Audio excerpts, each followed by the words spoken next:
Hello, everyone. I'm Gemma Star, and welcome to another episode of Heart Warriors. Heart Warriors is a series I've been guided and inspired to do thanks to my energetic connection with Kata Judah. Kata Judah is the sacred masculine site in Central Australia, very close to Uluru, which is our sacred feminine site. What I'm here to do is to give a platform to our men so they can share their journey into the heart, their experiences, their tools, their wisdom, practices. What did they learn along the way that they can now share with other men walking this path, and of course, us women who are walking right there beside them? Today's guest is a man from England, and his name is Richard J. Short. Now, he is a humanitarian fighter for a better world. He's also a filmmaker and influencer for the Great Awakening. So really excited to be chatting to Richard today and to unwrapping his story into the heart. Enjoy.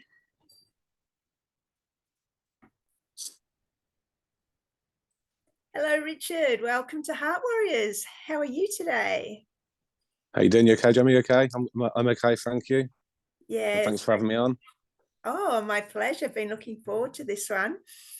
So let's get right into it. How would you describe the man you are today?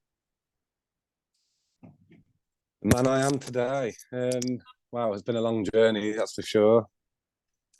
If I go back to what I was before, kind of like 2020, and the built-up character that I had to become to get by in this world, I look back and it was a tiring process, but over the last 2-3 years, the transformation has been amazing, really. And I suppose I've learned a lot of people and observing the battlefield that we're all in. So I like to use the word spiritual a bit more now because I believe, go back 3 years ago, the word spiritual would have gone in one ear and out the other, but now, I totally understand it and I follow the idea of it, and life is a bit more peaceful in that way. And my journey to help others is, getting stronger and stronger, regardless to the world censorship that we're up against. And I woke up this morning with another 90-day censorship ban on the Facebook platform, and it's just yesterday I got one on my YouTube, and it's just forever, never ending with the censorship. Considering all we're doing is giving out our opinions and information to help others digest as they want. It's quite crazy to see the actual levels that this one-sided war that we're all in, and how they control it from that one side. It's quite painful, but yet, going back a while ago, I probably would have dealt with that a little bit differently and been stressed by it, whereas I'm not anymore. I think I look at things in such a different way. So yeah, it's been a long journey, but to say the least, it's definitely a beautiful thing now. Oh, so good. Well, let's unpack that a little bit. Let's go back to when you were a child. What would you say was your biggest challenge growing up? I think if we go back, going back to when I was really young, I suppose coming from a broken family, that was obviously one thing that was a bit difficult. Then I had, I got two blood sisters, and my brother is not the same blood, but he's my real brother in my eyes because he was there since I was a young baby. So there's four children in my house, having a stepdad, and then seeing my real dad on weekends. I suppose that sort of path was a bit of a hard one, which is why later on in my life now, having my three children, it kind of reflects, and I look back and think I don't want the same for them. But when I was a teenager, and me and my brother, we wasn't allowed to do religious studies at school. So whereas a normal class would go and do the RE, me and my brother were sent to a library throughout the schools we went to go and just do whatever in a library rather than going to religious studies, which is why I think when I left school, that's where my path began for asking the big question: why is there like 4,000 religions on the planet and 2,000 gods? Who is right, and what which religion is right? If you was going to pick a religion, which would be right for people? And I suppose that's where that kind of led me into understanding more and more that there's no such thing as religion as such. They are what your classes rely on. So anyone that has a religion, it's because they're looking for something to rely on.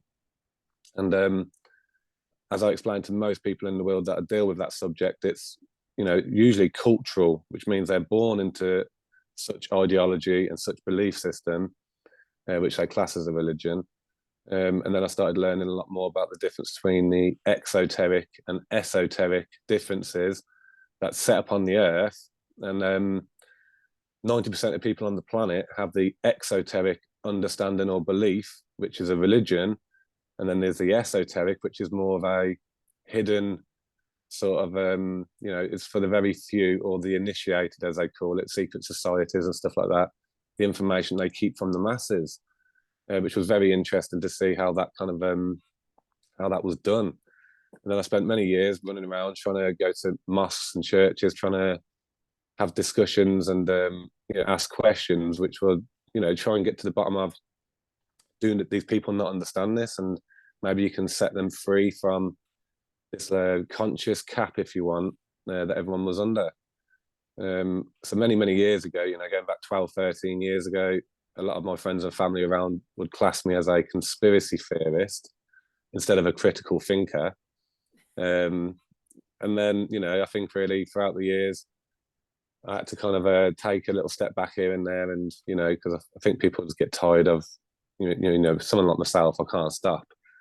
And then of course 2020 came along, and boom, here we are. That kind of fired up again, and that was my calling, to get out there and really start trying to help make an impact and give people a bit more liberation, salvation, empowerment, and start trying to help people through that very dark, confusing time that the world was going through at the time. So Yeah, I'd just like to dig into your experience a bit growing up as a child in this broken home, because I'd like you to also share a message to men who are fathers now of children who are, like in a broken home. What was your memory of it? Like maybe something that worked and something that didn't work. And then you can continue on, please, into a message for men from the child's perspective. I suppose really, being a child, especially if you've got brothers and sisters, you're so occupied and busy throughout most of the time. It's not really a major thought. But then I think when you do have thoughts about maybe seeing, your real mum and dad not together and stuff, it is quite difficult for people. But in today's day and age, it's so normal for this to happen, and it's a shame because people don't have that. They don't seem to want to work through things and problems like they probably, as we would look at our grandparents and apparently how they used to do things. The world has changed, and it's done by design. It really is. They want families to be like this and broken, and it's easier for them to control the world under this broken minds and society. But from my point of view, I generally had a happy childhood as far back as I remember. But going back to where I lived in a close with, my brothers and sisters, should I say, and other children that we grew up around. There's something happened to us, me and my brother and my sister. Not my younger sister, who's actually a year older than me, but the oldest sister, and then my brother and myself. We was at a guy's house. He used to call the children in, and he used to get children into his house to come and have a look at the fish and the pond and certain things like that. But it turns out in the end, anyway, he was a horrific paedophile. So something happened when we were very young children, and then my mum found out about that.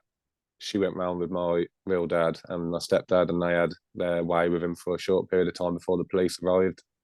The police were fully aware about this guy living on the close. And then it was many years. Basically, we were deprogrammed as a child. We had these experts come across from America, and took a few months for them to deprogram our minds from what happened. But it was about 20 years later that I was the one sat with my family having a Sunday evening with all my family. We did that once a week at this point. And it just came to my mind, and I had this memory, and I was like, I brought it up, and then all of a sudden, everyone in the room freaked out because they hadn't remembered it since they were children. And my mum left the room holding their faces in. How the hell have you just remembered that after 20 years? And I think that's what led me onto the, exposing the depths and darkness of, things that can happen to children in this world many years ago. So I look back and I think, like most children you'd want your real mum and dad together, but every situation is different, and it weren't meant to be. But I suppose coming from a broken home in that point of view, I see a lot worse. So I see my situation as, as a blessing compared to what other people have. But the most painful thing that a child can go through is feeling unloved, from either parent.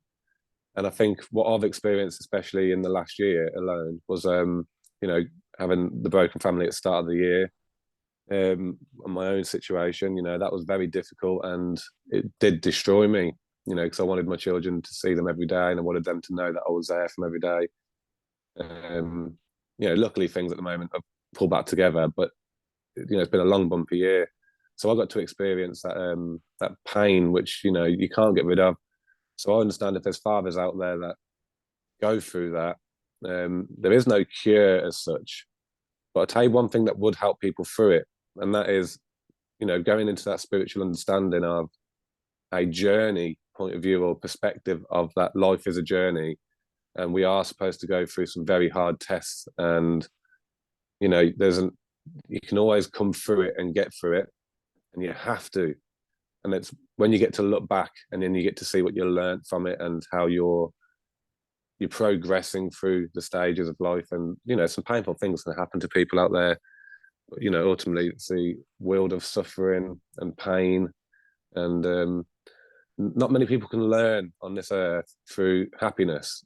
Most people learn properly and quickly through pain and suffer. Unfortunately, that seems to be the way. But so if I could give any advice to any men out there that might, be going through their own sort of things in that way, you just got to keep fighting and keep going through it and see it as a journey. And if you can think of yourself as this test, no matter what the outcome is in the end, you're not supposed to know until you get to it, that you have to achieve that end goal for the children's sake. Then of course that's one thing I'd give, on that information. Would you say that becoming a single dad was your deepest, darkest moment when you split from your children's mother? Or have you got... Oh yeah, definitely. Yeah, okay. So what, apart from, looking for spiritual meaning and the meaning of life, did you use any other tools, practices? Like, what got you through the hard times? I think the very start was the worst bit, because I sat there. I used a friend's house asking if I could go stay with him, and he was out doing bits and bobs. And I sat there, and this was my weakest point and my lowest, because I've tried a few different methods to end myself. And I really did, I actually got to the point where I was in tears and I held a knife against my chest and I was going to run into a wall. I did certain things to end myself because I couldn't cope at that point. And there was certainly no time for preaching for me to try and give out, advice for people at that, because I was at my very lowest. And, even I don't take tablets, I don't take pharmaceuticals, I never have. But that night I tried to just find what I could and throw whatever I could in my body, because I just wanted to end it, and that pain was something I couldn't handle. So when I look at statistics, let's just say on an average day, up to 20 people in this country alone in the UK can kill themselves, and these are fathers that have come from broken families. There's a lot of numbers, that is. A lot of people do take their lives every day. And it's a very painful thing, and I almost understand now why or how that can be, such a high number. Because obviously people do split up and they go through that pain, and they're looking at the moment of where they're suffering, and it is difficult to see ahead and to see where you might end up and how your life could be better or whatnot in them times and them dark times. So for me, it was kind of pot luck that I didn't end that night. And then really after a short period of time, there is a picture on my Facebook from a while ago where I show a picture of how I looked at the breakup, after the breakup, and I looked like skin and bone and very, very ill. And then 3 months later, a picture of myself where, I looked quite healthy and well. And I did a beautiful little, caption on there to try and help others to say that they're not alone, they never will be alone. And, kind of I understood what that process was because I've never been in it before to that level. And that, yes, there is light at the end of the tunnel if you can keep fighting and pushing through it. So for me, it was one of them, no one expects these things to happen to themselves in that way. But for any man out there, try and think of it this way.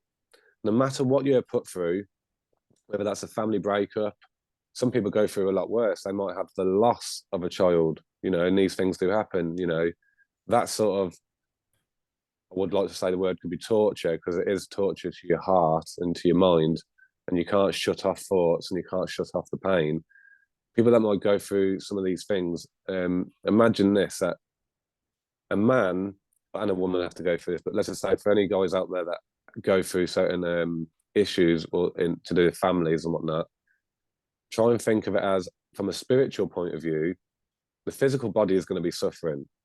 But the spiritual point of view is that, imagine that had to be done or was going to be done, and there's a path set ahead of you which you need to achieve. And if you could do it for the purpose of the broken family or for the loss of something, and the outcome is to serve that purpose from a spiritual point of view, then maybe that might help their mind a little bit, trying to get around some of these, dark things that, we get put through. And the world, it is, I like to look at some of the things to remind myself of what happens on a daily basis out there in this world to children and to families and stuff. And it is heart-wrenching. And some of these things remind me that, what, my situation was not bad compared to what some people do go through. And some of these people do not have support or the knowledge or understanding of some of the things that we do, as I say, community today, the awakened people or spiritual people. And they, might not make it through because of not knowing the stuff we know.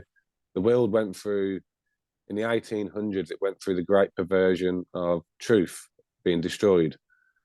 So that's when religions became a growth and spirituality was being destroyed.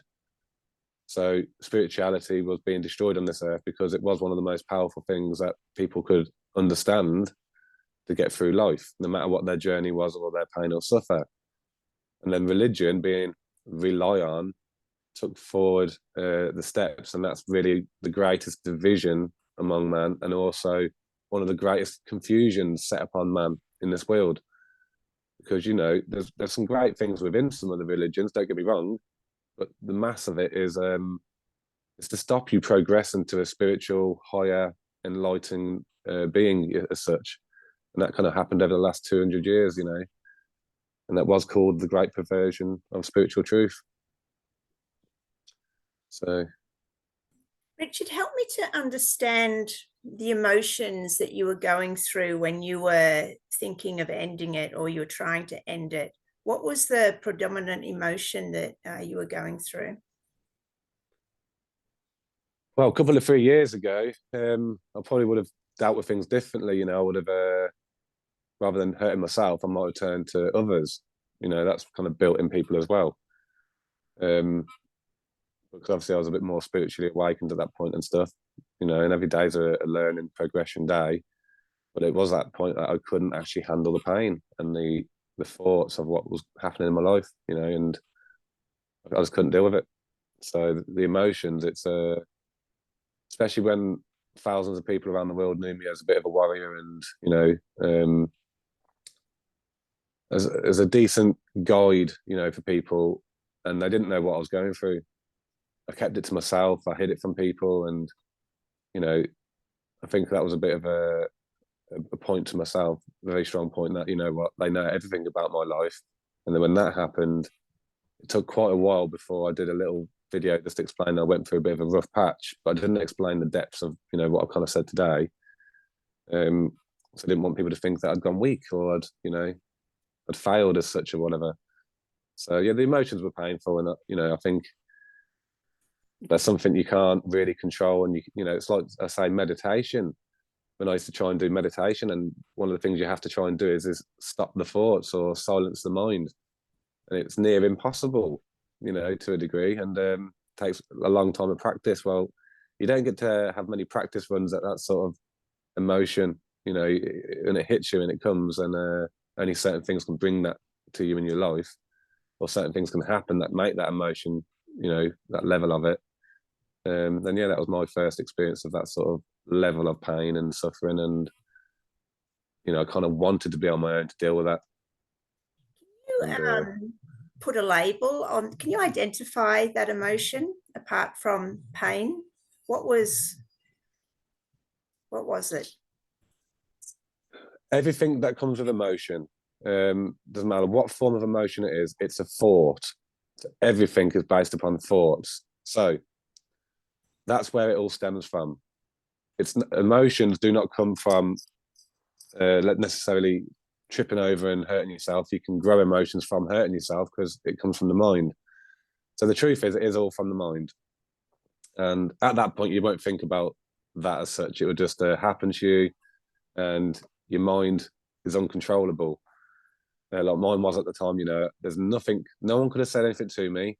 No one could have put anything in front of me. There was nothing that could be offered to me that would have took me off that emotional path at that point where I was at. Nothing could have stopped it. You had to go through it no matter what, because I was aware and my mind knew what I was going through. So that's why it kind of had to just deal with it. Had to, in one way or another. And I think that's why some people may try and shut themselves off or end it because it's too much to deal with.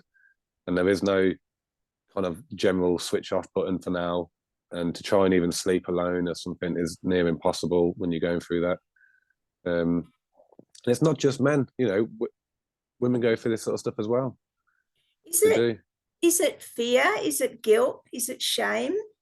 What is it that takes everything you mixed to the together point of you want to take your own life? I suppose people go through different things, but with myself, it was a bit of a shame, guilt, failure, and probably everything added together at once, and you've got it wrong. And your biggest fear, or my biggest fear, because I live in a world where I've come from two lifelong relationships, sort of thing, where someone like my brother, every weekend he could be with someone different, and he's never really held down relationships. And I see that a lot with people in today's day and age, where relationships may only last months into a year or two. Well, both of mine were like 9-year, 10-year sort of relationships, and I'm only 36, so and the ones from before that was like pretty much all the way through school. So I've been, I suppose, mentally built different in that way, and that would have started because when I was younger and seeing my real mum and dad not together. That's probably why I suppose I was a little bit different in that way. But I've had my times where I've been single and it's empty for me. That's why I just wanted my family more than anything. But I think where I got to and why my family physically broke was because since 2020, I put them second. I put the video making, protests, everything to do with what I stood for came first. And I'd even sit there and say to Emily, I'd sit there and say things like, when it came to the children having food or dinners, and I'd be funny and be like, there's children that aren't eating out there, that's dying every minute because they have not got food. And I'd be a little bit hardened to how, things had to be dealt with. They had to eat their food properly or not. And then when it came to anything at all with the family, I'd even say things that were quite harsh, like, when it came to putting them first or something, it was like, no, too many people are dying out there, too many people are suffering, and this is my job now. Even if we are to break up or whatever, my mental state was, I'm on this path now and I've got to do my bit to try and help this, suffering world at the moment through this corrupt time the world being put through. And after 2 years, I think it got to the point where, she did warn me a couple of times, you need to spend a bit of time with the family, do this, that, and the other. And I couldn't. I'd sit in my room 24 hours a day, video making, putting things together, going on as many protests as I could, and kind of the police would constantly be at the house. We'd have house raids. We lost our home eventually, and then I didn't really go to work because I couldn't function at work. I was just so stuck on my video making and whatnot, and in the battle mode.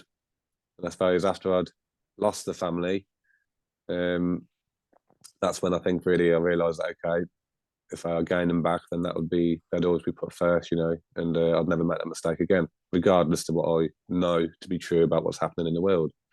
So it's said that I've heard it said that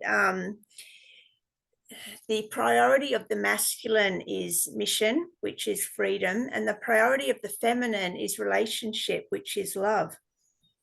How does that fit into, what you were experiencing, what you were driven and motivated by? Well, yes, I think part of the problem was because I was built up into this warrior state of mind where, everyone kind of seen me as this warrior out there on foot, fighting with the police and doing whatever I had to do. And,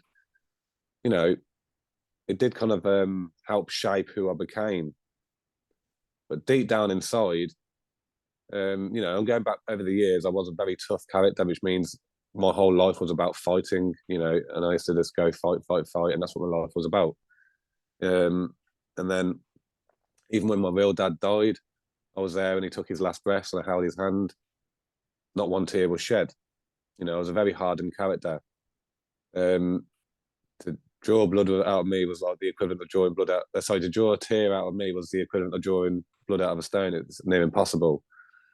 And it weren't until I started doing video making and I actually really started diving deep into putting some of the imagery I had to go through to put through videos, especially in 2020, about things that were happening to children and stuff, is where I'd make a video and a lot of the time I'd sit there and I'd out of the way of people and I'd just check over it before uploading it, and I would break down, and that's kind of like it showed that there was that side in me, that I wasn't just made of stone. And I suppose really the more I learned about I suppose the brain and what we are as a being, and understanding the polarity and balance within us that we have the choice of achieving, and that is the left and the right side of the brain, the masculine and the feminine, coming together as a balance, better known as Hiram Abiff or Solomon's Temple, if you want, and whatnot, because it's all hidden within certain arts. But that's when I actually realised it was okay.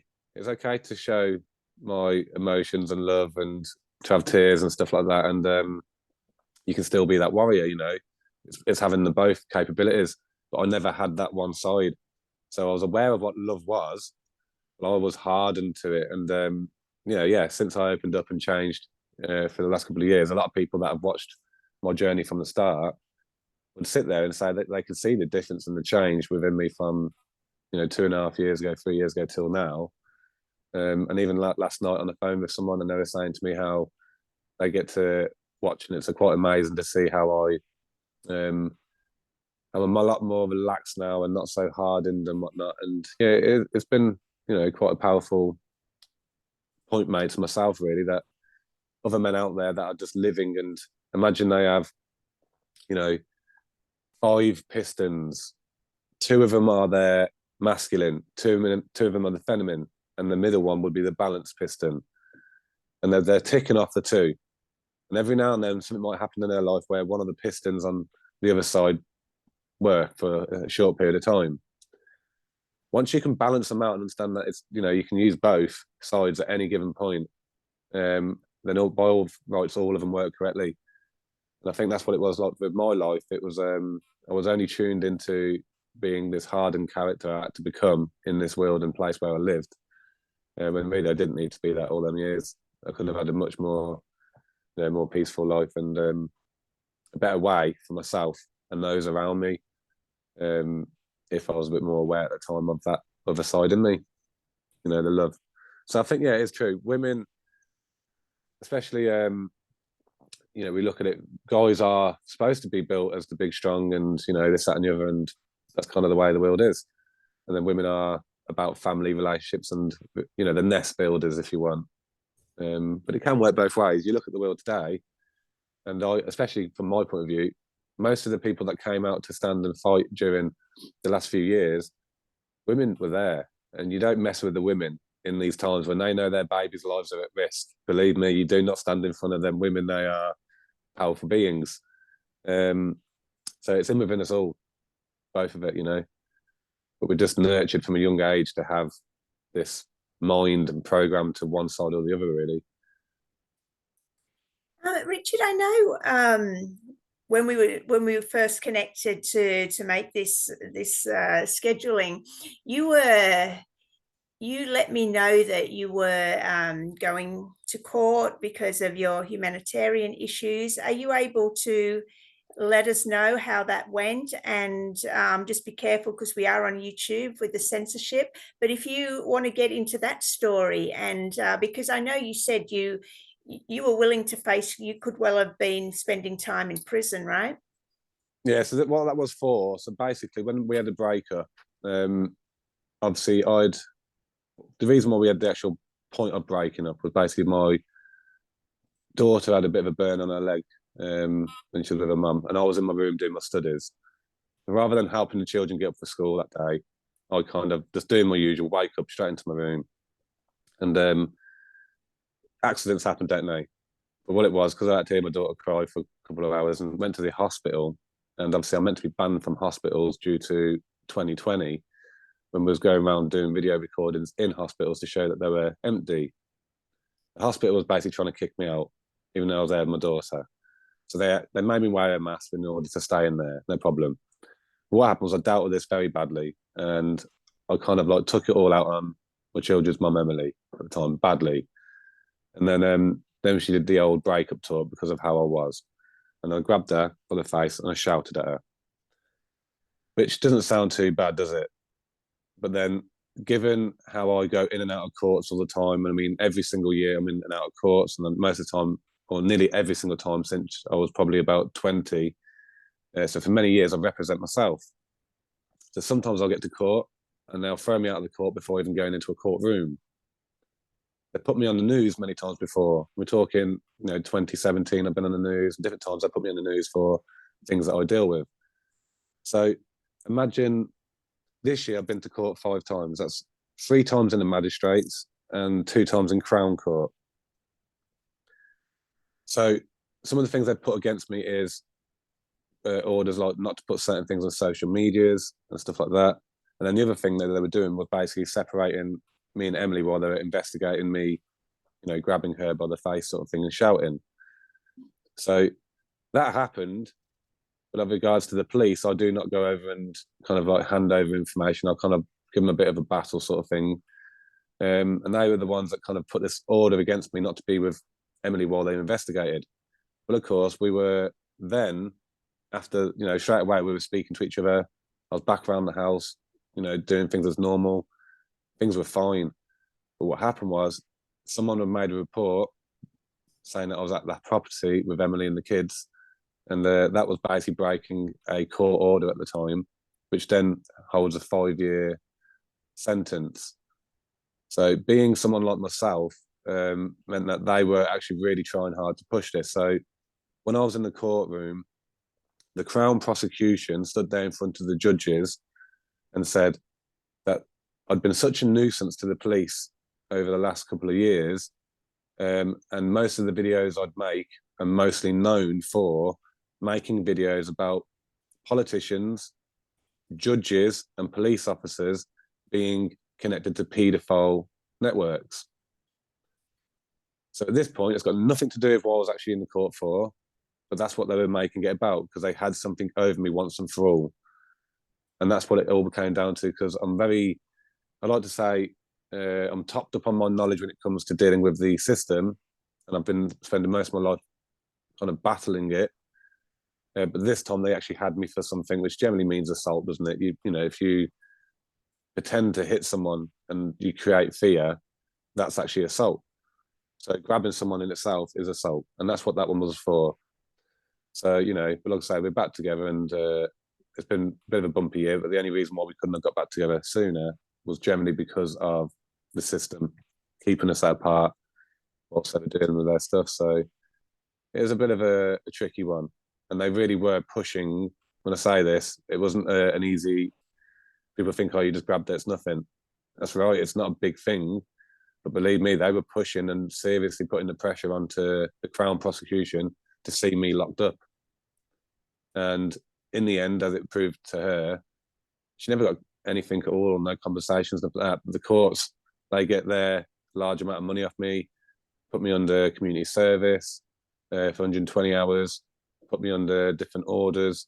And it is just a vicious circle when they've got someone like myself in front of them. Whereas one of my close friends that went through a breakup this year, he was done for basically quite a bad thing really in his home, and a child was hurt and whatnot. And yeah, in and out, no problem. You know, there was no threat of imprisonment or nothing like that. But with myself, they were really, you know, putting the fear of a few years onto me. You know, which obviously I didn't take well, I had no choice really. I tried to represent myself through it, and it got to the point, the very last hearing, well, the last time in the Crown Court, where the judge said to me, like, you know, right now I can give you up to 7 years, a very horrific sentence, and you think you're basically okay to stand here in front of me unrepresented. So I'm going to give you a choice right now. Make a decision. Do you want me to deal with this right now, or do you want to go away and have a month to go and get yourself representation for a better result? And I was like, I usually do not have representation for a reason. I like to speak for myself. Emily even came to the court as well and said, like, you know, here's a statement from herself saying, I'm not a nasty man. I'm a freaking amazing person. Love animals. Love, you know, good family man. I was in a depression point, and obviously it was just that split little moment. But this is all gone out, you know, well out of control. Didn't matter. They didn't care. They just literally shut her up because they had their hands on me, and they were just there to try and. It comes from above, really. You know, comes from above because I make videos about Masons and stuff like that. They, you know, it just happened to fall into a bad time, and that's why they had one over on me. But yeah, so luckily they give me a 18-month custodial under suspended for 2 years, which is not justified for it, and that's because the actual breaking of a court order, which I don't follow off their little system, but because they had that on me, then they could have put me away for 5 years for that alone. And that's what they were pushing for, really. And they stood there, the Crown prosecution, saying he has no respect for the law, he has no respect for anything that you know, or any authorities. And they were just reading out my history, which again had nothing to do with why I was there. So it was a bit of a mess here. But, you know, that's all behind, and I learned a lot through it. Yeah, Richard, So I'm interested in that moment because that you did put your hands on Emily and shout at her, because I know a lot of men go through this, and I know there's a lot of domestic violence out there. I'm not saying either way with you because you haven't said any more about that, but I've also been on the other end of it, and I know, like, what I'm trying to get is, can you give a message to men of what has to happen in between their anger and their rage and them actually putting their hands on a woman? Like, have you got someone yeah, that can break that? Can you talk on that, yeah. please? So let's just say, and I mean, I know this for a fact because you know, we all hear about situations where I've had friends and family or whatever that have done a lot worse, where they actually throw punches and stuff like that, and it can get quite messy. Um, Whereas my situation, actually just grabbing and shouting, that was my expression of, you know, I'm good at holding myself because I've always been a fighter. You know, I'm quite good at controlling that. But that proved to me I wasn't. I lost myself on that moment and scared her, hurt her because I squeezed her, but you know, hurt her. And it was a case of I was expressing my feelings, as in, you know, you're destroying the family, you're trying to break up because of whatever, you know, and that's kind of how it came out. But ultimately, what I learned from it was, and what I've, you know, I'm still working on these sort of things, and I think it's very important for people to know that if now we had in the similar situation of discussing a breakup or discussing, let's say, an accident happened to the children, I look back and I get to see how it was. It was me. I'm the one that goes into panic mode and starts freaking out, not her. She's like, okay, we'll get some stuff ready, let's go to the hospital, and all chilled and relaxed. But it was me. I'm screaming and shouting. I've made a right absolute panic about it, and it was my way of dealing with it. Let's just say something happened again now in that situation in regards to the domestic sort of side of it. If anything was to pop up now, then I would walk away and probably try and deal with it through messages and whatnot, because being in that, I wouldn't want her to sit there and feel that she couldn't argue with me either.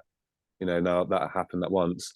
And I understand that, I think inside a lot of men out there, even myself, it's almost an unknowing control mechanism that we have inside us, where if you lose your control over a situation, meaning, if the partner that they are with or whatnot was trying to almost end it, then you're losing that grip. Then you can end up losing yourself and then losing the control. Kind of like what happened. So for me, I'm just so happy that it wasn't worse, because I know that I've got the capability in me to do, bad things and stuff like. So that was like a godsend that really I didn't do anything worse than that. But people that do worse than that, then they're going to spend a lot of time most probably inside, or they're never going to be able to forgive themselves for hurting the person they loved as such. And there's no easy way of dealing with it. But I think for me, it's walking away at that specific point where an argument escalated. You have to walk away, and you could finish it off in a message. You can finish it off the following day. But I guarantee it'll be 10 times better if you did that than if you let it escalate. And I think that's the point where, a lot of these domestics happen, because even the lady herself might sit there and continue an argument, and it might not help, maybe they didn't expect it to get to that point where they get hurt or something kicks off. Don't get me wrong, it does work both ways. I've seen relationships, and I know of relationships right now where, the female wears the trousers and the man's under abuse as such, but, they just don't know it. So it is a difficult one. Some of the things I've had to see and I'm aware of are so horrific. It's very bad, and there's no free cure for that, preventing it, from happening. It was going to escalate, and that was that, signed in universal point of view. It's going to happen, and whatever comes down the line from that, maybe, you'll be able to look back and see that's why it happened. So for me, I think it was another part of my progression in life to see how I'd handle the situation and how I handle them. So right now, being around my children, they can be screaming and shouting and whatnot, and I don't let it bother me anymore like I used to. I'd always, Emily would get the brunt of it, deal with the kids, and I'd go off and go and have a smoke and go and have a drink. And what sort of way is that? That if anything, it shows I had a weakness to me because I couldn't handle my kids screaming and shouting or whatever. And so I think I've learned a lot from my one, and come out on the bright side. Where things are absolutely brilliant now, and I look back and think I'll always cringe. I'll always cringe the fact that I actually did, grab her and scared her if you want. But then some people will lose their self and actually get handy and can really hurt someone, which is why I also understand the system, because they drummed this into me when I was dealing with the police and they were making out. It's not necessarily because you've just grabbed as such. It's more the fact that these things escalate.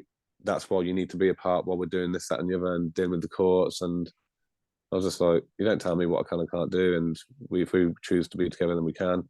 But they were quite serious and they meant it. So when they put that tag on my leg for 5 months and I weren't allowed near the area, that really peed me off. But then again, I look at it and think I had to spend a lot longer away from the family as such. It made things very difficult. So all of that will, on my journey and path, that will all help me look and think, well, okay, then don't make that same mistake again.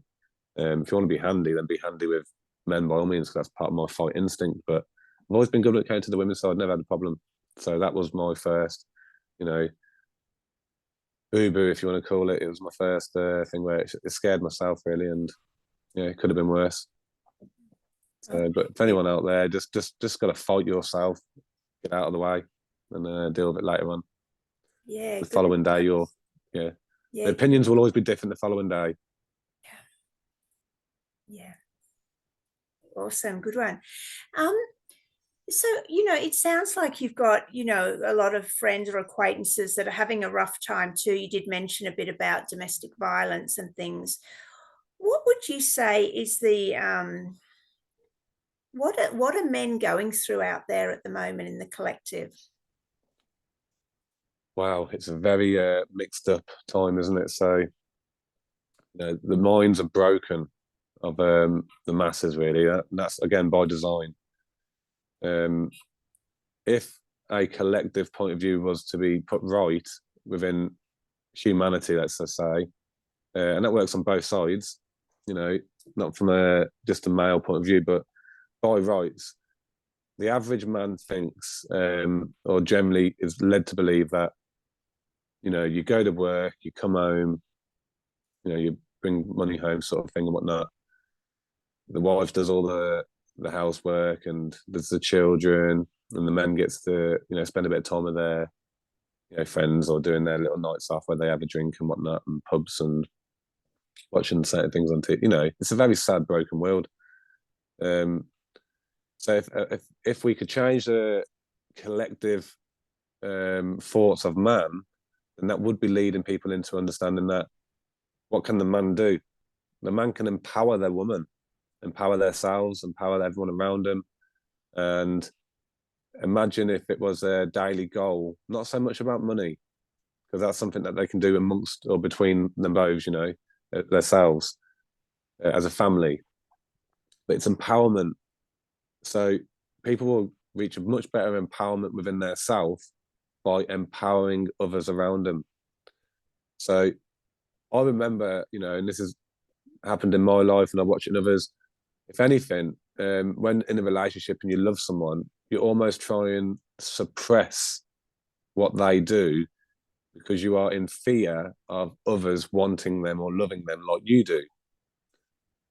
So that in itself is actually, again, an unknowing control thing where you might worry, panic, or try and put things in place that might avoid certain things happening, or that person going out and doing certain things because you worry and panic.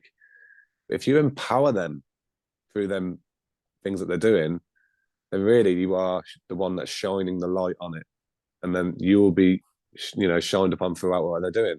So you have no worries, no fear, nothing to worry about.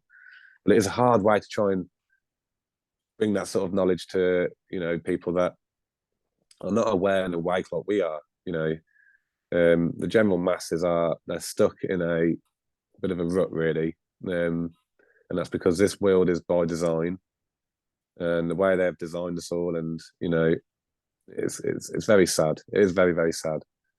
And I think one day it is to be broken. Maybe this thing that's happening to the world right now since 2020, I know what it is.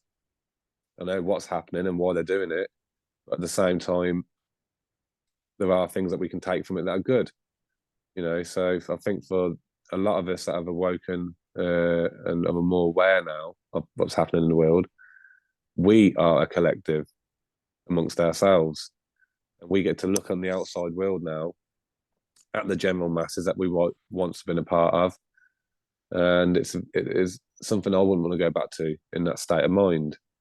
In fact, it's painful. It is very painful to look at the average mind of a man. I won't use bad words, but they just have no care. They have no care, and even if you try to offer information that was maybe adventurous to their life or situations they might come across, it's going to go in one ear out the other. It's broken minds, and it's not their fault. It's just the way the world has, designed us and shaped us, isn't it? Do you see the consciousness rising? Oh yeah, Like, what's 100%. happening with men out there when they are going through this awakening? Maybe over the past couple of years, they started off fully immersed in the narrative and the agenda, and now are you seeing more waking up and realizing what's happening? Definitely, they are. It's definitely happening now. I know people call it, or we would know it as the Great Awakening. There's more than one reason why they would call it such thing.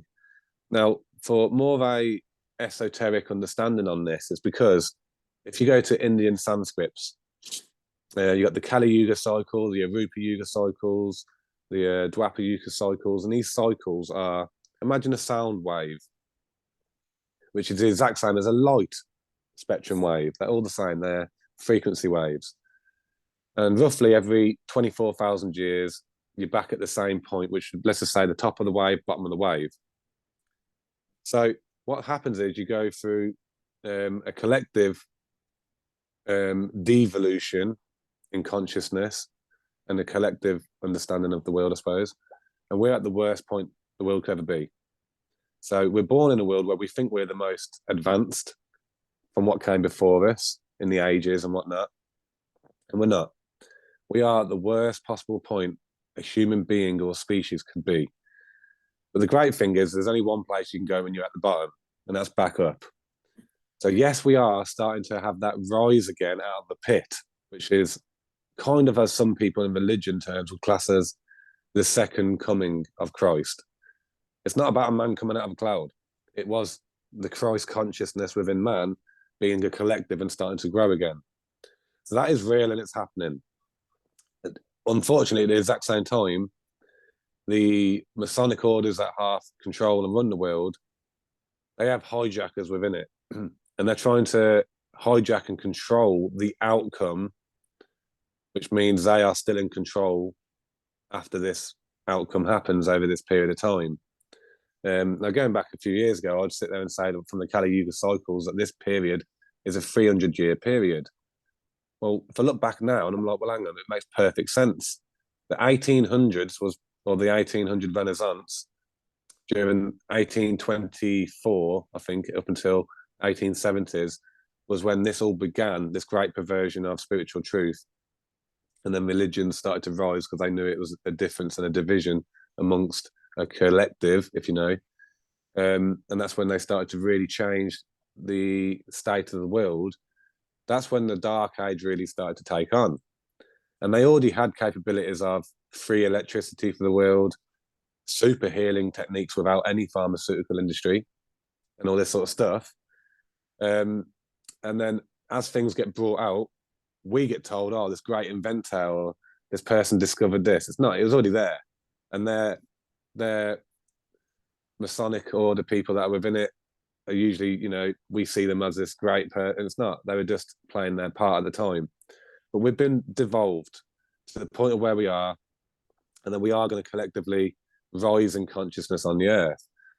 But some of the people that are behind the scenes that are controlling this, they do intend to kind of see us into a dark age now, where it is controlled forever. I mean, when I say this is dark age, it's a dark age anyway, but they're going to make it so the collective consciousness itself would only be momentarily for this period we're in. They get to see how many people on the earth have awakened or awoken to the collective consciousness, if you want, and how easy it is for them to control and to change. So, i.e., at this point now, what use are we to that system? We're not much use anymore because we're trying to break away from it. So we aren't really what they are looking for in keeping. They are looking at keeping the sleepy masses, and that's why they're looking at keeping them asleep. Sleepwalkers, if you want, because they are easier to control. They're actually quite happy in their little slave state. And that's what they're after. So with us as a collective since 2020 till now, then we went from, you know, thousands worldwide into millions worldwide before the end of 2020. And I'd say we're probably not far off 500 million people around the world are actually aware and awakened, whether they have had that in their body or not by accident or whether they're coerced. The world is awakening and they are starting to see much more clearly now. If they was able to do a real statistic about what the results would be for what people do see now within the government compared to 2018, for say, then again, the general masses again have lost their trust. Now, was that done on purpose or not? I like to say it's slightly done on purpose, because if we're looking at a one world government, which is a new world order, which they're trying to bring out, then they have to destroy all governments from the public eye. So then we accept something new in the end, something different, which would be this one world system, one world religion, one world currency, one world government. Now, that can be quite scary and worrying to people. I don't know the outcome of what that looks like. All I know is the one we've got's broken, and I don't really want to see him replace it with something else that's broken. But nonetheless, the awakening's real, and there's no stopping it, as people said, early in 2020. And again, back then I was thinking awakening, what are they on about that off their head? But now I actually really do get it. Every single day, the seeds are growing within people's mind. Little things like the word spirituality, to even me a few years ago, would have been nonsense, but now it's like one of the most powerful words, because it's understanding the difference between the physical body and the spiritual body and the unseen world around us. And for those who might see this video and think, oh, is he talking about ghost? I'm not talking about ghost. I'm talking about the unseen, which means you don't see sound waves. You don't even see light waves as such, apart from if it's in a rainbow or it's reflecting off something else. So the unseen, being aware of all these things, and the higher senses, I suppose, isn't it? What would you say? What would you recommend to men who are watching this and want more information on what you're talking about? Are you a reader, or are you like into? Obviously, you make your own films. Where would you direct them to find out more information about the Great Awakening? Wow, it's difficult with the censorship world we're living under. So Okay, they are put some literally links censor under. notes, but Are there any great books that helped you? there's lots of stuff. So they can't not find it. It's all over the place. So all people have to do is type in a word "Great Awakening" on YouTube alone. It'll probably bring up videos and people. But you have to understand this. The problem the world has at the moment, even within the truther communities, everyone's picking and pointing at different people, saying government operative, shill, and this, that, and the other. And it's like, even like people like David Icke, they're pointing them and saying, "Oh yeah, government operative, misleading public." I'm thinking that man's awoken more people on this planet than anyone else in the world, than anyone else. But yet they think they've got the right to sit there and knock him. Well, he hasn't force fed you no information to say you must do as I've said or listen to what I've said and take it as gospel. He gives out information all day, every day, like I do and other people. Now, what I would say to people is keep taking in information of everybody and digest what you must from it, what you see is important or what will help you. Because the rest of that information, your brain will put into its little cabinets for you without you even knowing anything about it. And one day that information might time with something else that happens in your day, and then it'll be brought back out of that cabinet. And if it weren't for that bit of useless information at that time that your brain absorbed for you subconsciously, then you wouldn't have known that point. It wouldn't make sense at a certain point in your life. So the worst thing anyone can do is try and be picky and choosy of the information they absorb in. Absorb as much as you can, and your brain will put it into its own sections of very important information that you're going to use nearly every day, and things that you might not ever have to think about or hear about ever again. But it will always be there in your brain. And that's what I learned about myself. Some of the most useless things that I used to learn and study, which was no good to society or anyone to even talk about, became very useful and helpful over the last couple of years. So, hence when I did controversial subjects, that was one of my groups that was known around the world. And I love doing that because I was just covering all topics and subjects. And again, some of them are useless. They're not going to help you with your everyday life. They're not going to help you with enlightenment or, your journey as such. But they're very important at the time for, my brain and the people that were studying or, progressing. The world is not what it seems, if you want. And most of the things that we've been taught or we're believed to be true as such, it's not the case. It's all done by design, and that's why I think just don't stop. If you can spend a couple of hours a day at least looking at information, um, trying to understand the difference between, let's just say, and again they'll use the word spirituality because you even get some people today that will sit there and say it's new age type stuff. well, if it's called New Age spirituality, then brilliant. Let's all get to the New Age stuff, because if you look at the old age stuff called religion, which is rely on, that's tired and the world is tired. It don't need it no more. You know, you got to look at the most powerful, the biggest religions on the planet, being like the Judaism, Christianity, Catholicism is a part of Christianity, obviously. You know, all these sort of Islam and whatnot. All of these have very similar beliefs. Oh,